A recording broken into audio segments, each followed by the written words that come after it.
Hello everybody, welcome back to my channel. My name is Becca and today we are going to talk about my funkiest plants.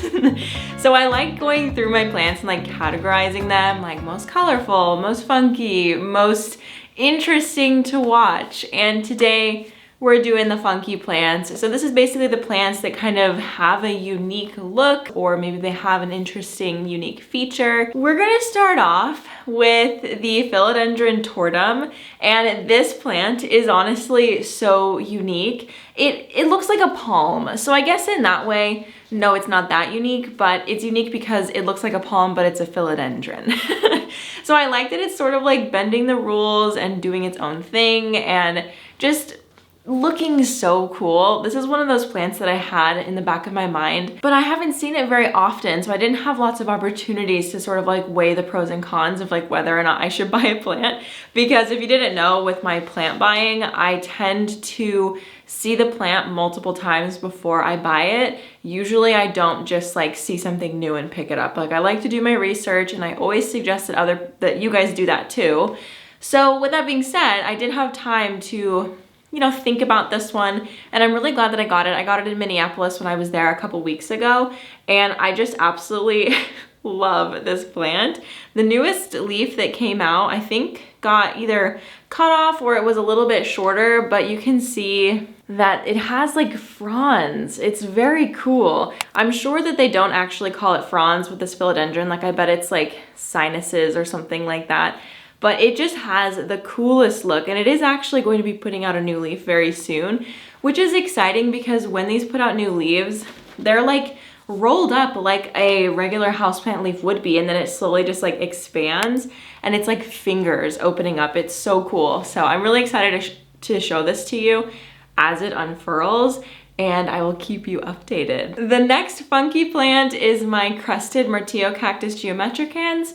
And this is one of those plants that I bought when I lived in Tucson, and it was like, I mean, I always knew that it was very special, but living in Tucson and having access to so many cool cacti like all the time, it didn't really set in like how, not rare, I don't want to say rare because this is not rare, but like how rare it is to find them, let's say, like for a good price. Because I think I have run across these a couple times in nurseries, but the price tag was a lot higher than what I would find in Tucson. So let's say it's rare to find one that I would be willing to spend the money on, right? So when I was actually shopping in Minneapolis, I saw one and it was pretty expensive, and it sort of reminded me like, hey, you have one of those at home and maybe we should take care of it.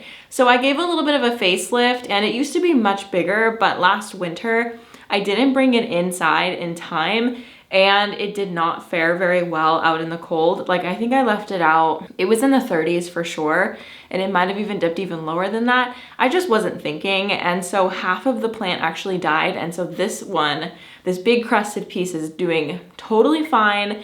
And I just repotted it because it sort of like was still attached to the other side of the plant that was dead, but this like snapped off.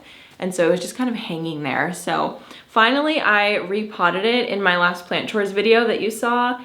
And you can see it's in this really beautiful desert pot from Joanna Hennigan Pottery. I'm just so in love with how weird it looks. It's so cool.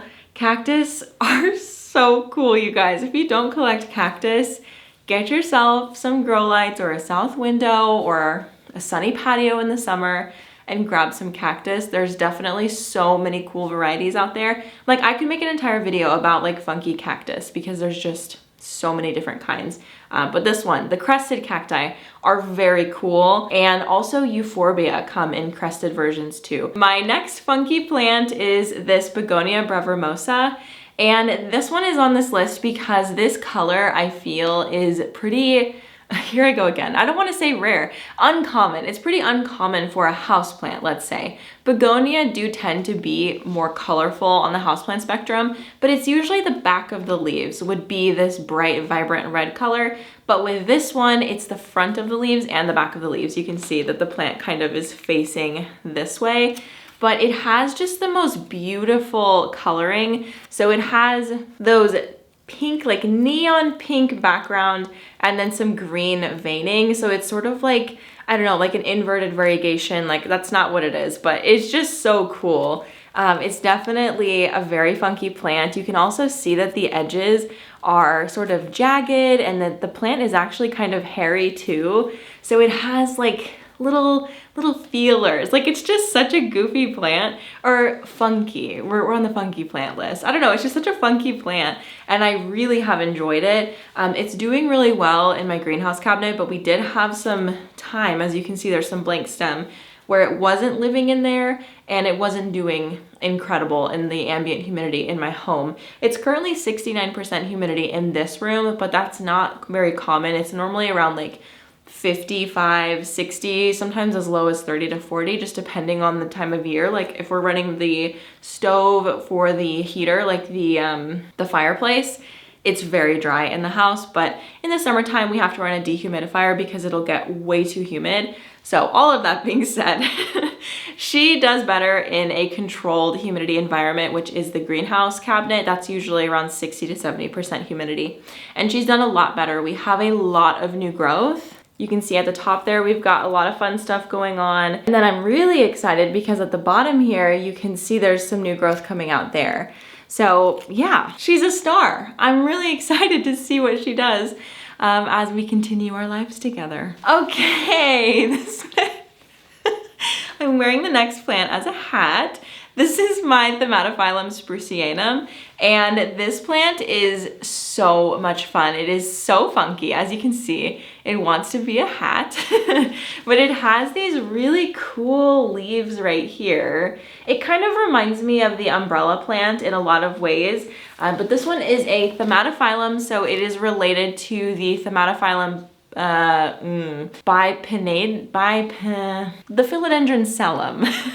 The Philodendron Selum is actually a Phylum, but it's very commonly known as the Philodendron Selum still. So this plant is related to that. So I feel like Phylum are a really cool genus that I really want to dive deeper into and like learn more about and see what varieties I can get my hands on, because they seem to be like those really big statement plants that just are like, I'm here and I'm ready, ready to party. I don't know. They just like seem to be plants that are statement pieces.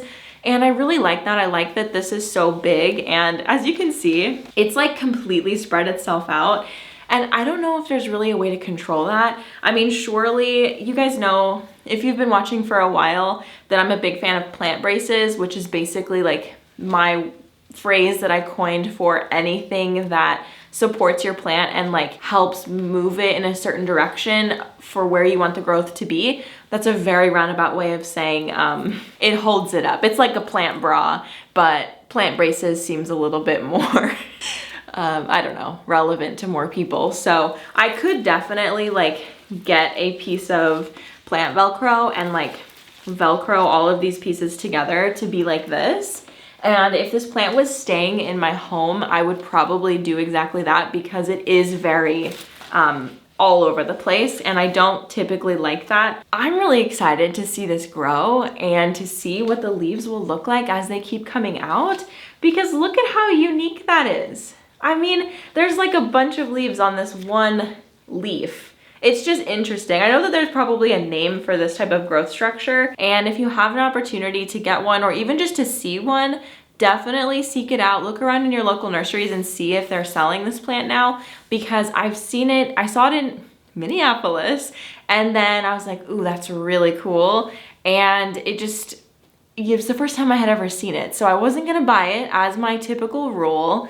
And then I saw it in a local nursery here in Columbia and I was like, it's time. It's time for me to get one of these, because I still like it and it's been a few weeks since I had initially seen it. And so this is going to be living out in the greenhouse so that it can like really spread out. So basically all plants that are going to be like super spread out, and maybe not all plants, but like most of my plants that are going to need like lots of space like this one will probably move out there, or plants that would benefit from all of the light that's going to be out there will be moving. And I'm loving the way that this leaf is framing my face. Oh my gosh, this is top tier content, you guys. You're welcome. Okay, the last plant that I'm going to mention, it seems a little off book, but I would like to show it because I haven't shown it in a while. and it is my fake Monstera adansonii. So I made this plant by following a tutorial from Corey Beth Makes, who is an author and just a creator in general. She makes some really awesome stuff. She's like an icon in my eyes. Like, she just is so cool. Anyway, she wrote a book called Handmade Houseplants. Anyway, she wrote a book called Handmade Houseplants, and she shows you how to make paper versions of houseplants. And there's like so many different types of houseplants, and even like things like sweet potato vines, or like, I think she has tutorials, or it might even be in the book, of like a Japanese maple branch, so that you could like use that to decorate for fall or something like that.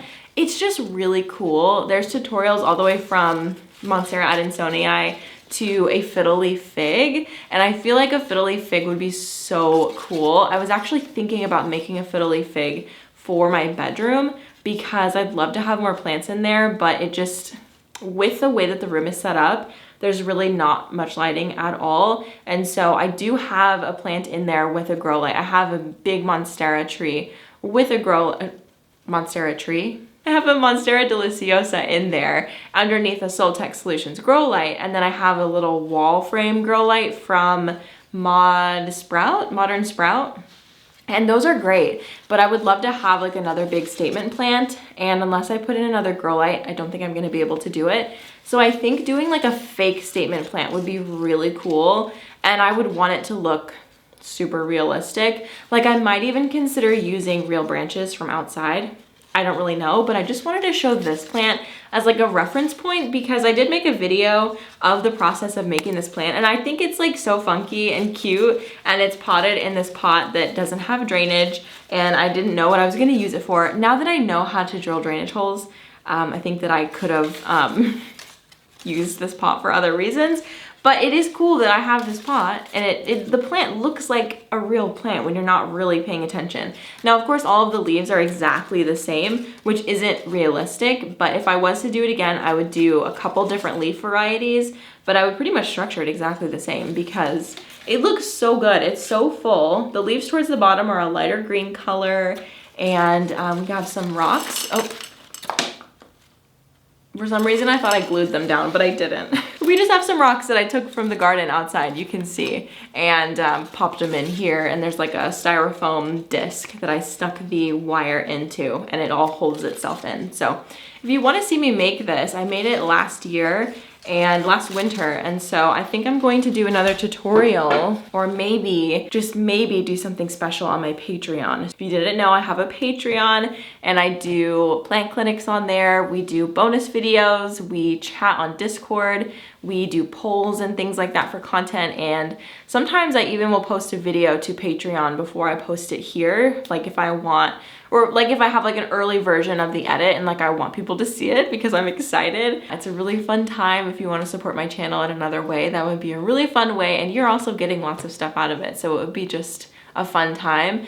But yeah, you guys, that is all for this video. Those are my funky plants from my collection. This was a really fun video to put together. So if you guys have any ideas for categories that I could do, like for example, before I've done plants that are fun to watch grow, now I've done funky house plants, I've done plants to buy big, plants to buy small.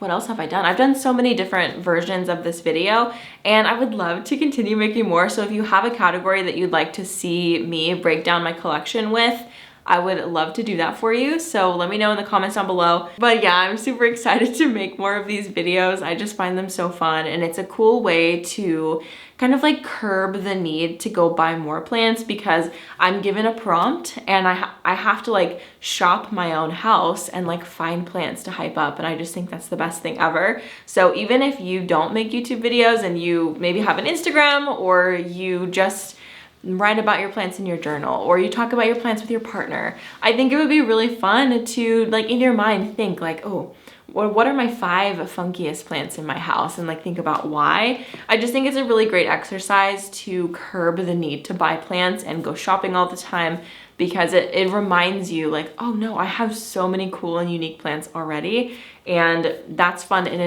and of itself to just look around and appreciate what we have already. I just think that's a really sweet way to appreciate our collections for what they are. And of course, shopping is fun. But we can't be doing that all the time, or at least I can't. I have run out of space basically. If you couldn't tell, my background is very full. But anyway, you guys, thank you so much for watching, and I look forward to seeing you in the next video. Bye.